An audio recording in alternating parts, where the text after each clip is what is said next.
نحمدہ ونصلی ونسلم علی رسولہ الکریم اما بعد۔ آج آپ کے سامنے تراویح کے حوالے سے گفتگو کرنا مقصود ہے۔ رمضان المبارک چونکہ آنے والا ہے اور تراویح جو ہے یہ رمضان المبارک کی ایک مخصوص عبادت ہے، یعنی جو عام پورے سال میں دیگر مہینوں میں ادا نہیں کی جاتی۔ یہ اللہ کی خاص رحمت ہے کہ اس مہینے کے اندر اللہ نے ہمارے لیے نماز تراویح رکھی ہے۔ یہ اللہ کے نبی صلی اللہ علیہ وسلم کی سنت مقدسہ ہے اور صحابہ کرام کا اس پر اجماع رہا۔ حضرت سیدنا عمر فاروق رضی اللہ تعالیٰ عنہ نے نماز تراویح کی جماعت کا اہتمام کیا۔ اور اب یہاں ایک چیز یہ پیدا ہوتی ہے ذہنوں میں کہ کچھ لوگ کہتے ہیں کہ جی 8 تراویح پڑھی جائے، کوئی 10 کہتے ہیں، کوئی 11 کہتے ہیں، مختلف باتیں لوگوں کے سامنے آتی ہیں تو وہ شکوک و شبہات کا شکار ہو جاتے ہیں۔ تو یہ بات ذہن نشین کر لیں کہ ہمارے ائمہ اربعہ یعنی 4 امام ابو حنیفہ رحمۃ اللہ علیہ، امام شافعی رحمۃ اللہ علیہ، امام احمد بن حنبل رحمۃ اللہ علیہ، ان 3 کا اس بات پر اتفاق ہے کہ نماز تراویح کی 20 رکعتیں ہیں۔ اور چوتھے امام یعنی امام مالک رحمۃ اللہ علیہ تو کہتے ہیں کہ نماز تراویح کی 36 رکعتیں ہیں۔ تو اس بات پر اتفاق ہے، لہٰذا کسی ایسی بات کی طرف جانا، شکوک و شبہات کا شکار ہونا، اس کی بالکل ضرورت نہیں ہے۔ وہ جو ہمارے ساتھی اور ہمارے بھائی 8 اور 10 اور 11 کے چکر میں ہیں، وہ دراصل اللہ کے نبی صلی اللہ علیہ وسلم کی وہ نماز تہجد ہے جو آپ ادا فرمایا کرتے تھے۔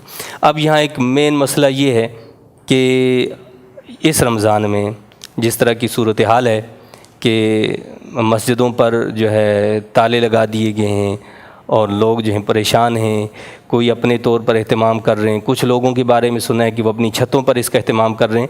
تو بات یہ ہے کہ یہ رمضان المبارک جو ہوتا ہے یہ اللہ کے کلام مجید کی تلاوت، اس کو سمجھنے کا، اس کو پڑھنے کا مہینہ ہے۔ اس میں جتنا زیادہ ہو سکے قرآن مجید کو جو ہے وہ پڑھنا چاہیے، اس کو سننا چاہیے، اس کو سمجھنا چاہیے، اس پر عمل کرنا چاہیے۔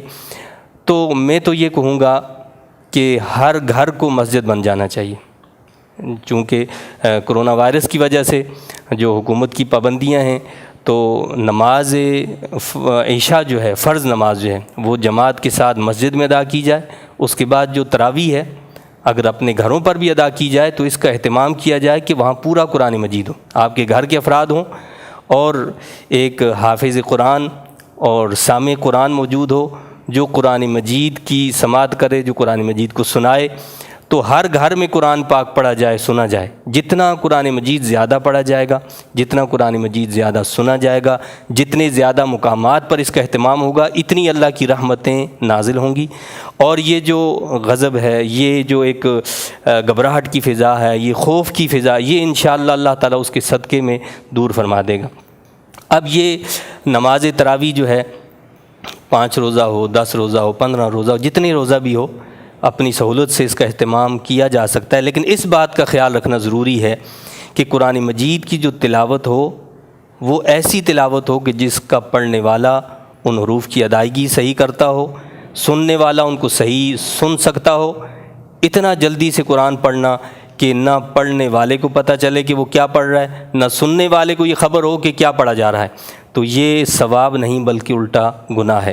اور لوگ کوشش کرتے ہیں کہ جلد از جلد جو ہے تراویح ختم ہو جائے اور جان چھوٹ جائے، تو یہ اللہ کی رحمت کا ذریعہ اور سبب نہیں بلکہ اللہ کے غضب کا ذریعہ اور سبب بن جاتا ہے۔ لہٰذا کوشش یہ کریں کہ قرآن مجید کو ترتیل کے ساتھ پڑھا جائے اور قرآن مجید کو لگن کے ساتھ، شوق کے ساتھ جو ہے وہ سنا جائے، تاکہ اللہ کی رحمتیں بھی جو ہیں وہ نازل ہوں، اللہ کی طرف سے برکتوں کا نزول ہو اور یہ سارے معاملات چھٹ جائیں۔ لیکن اس میں اس بات کا ضرور خیال کریں کہ اگر بالفرض آپ کے ہاں چھتوں پر اہتمام ہوتا ہے یا اجتماعات ہوتے ہیں تو وہاں احتیاطی تدابیر کو ضرور اختیار کریں، اس لیے کہ احتیاطی تدابیر اختیار کرنا یہ ہمارے دین کا تقاضا ہے، یہ نبیوں کی سنت ہے۔ اللہ کے نبی حضرت یعقوب علیہ السلام نے اپنے بیٹوں کو جب مصر بھیجا تو ان کو بتایا کہ تم ایک دروازے سے داخل نہ ہونا۔ اس کی وجہ کیا تھی کہ کہیں تمہیں نظر نہ لگ جائے. جب جوان بیٹے ایک دروازے سے داخل ہوں گے، لیکن ساتھ میں کیا فرمایا کہ ہوگا وہی جو میرا رب چاہے گا. یعنی تدبیر اختیار کرنا یہ سنت انبیاء علیہ الصلوۃ والسلام ہے. اللہ کے نبی صلی اللہ علیہ وسلم نے فرمایا کہ اپنی سواری کو کھونٹے کے ساتھ باندھ دو اور پھر اللہ پر توکل کرو. توکل اس کا نام ہے کہ آپ اپنی تدبیر ضرور اختیار کریں. ہم درد ہوتا ہے، تکلیف ہوتی ہے تو ہم دوا کھاتے ہیں، یہ دوا اصل میں تدبیر ہے.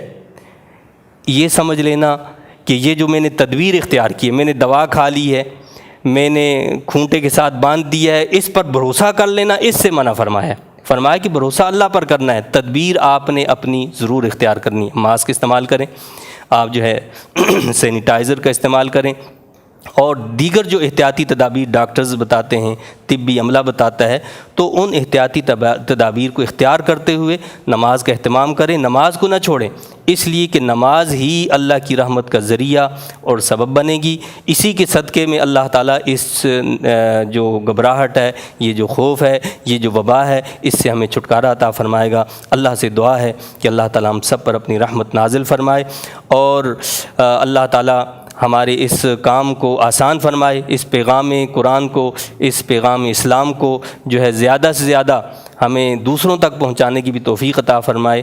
وما علینا الا البلاغ المبین.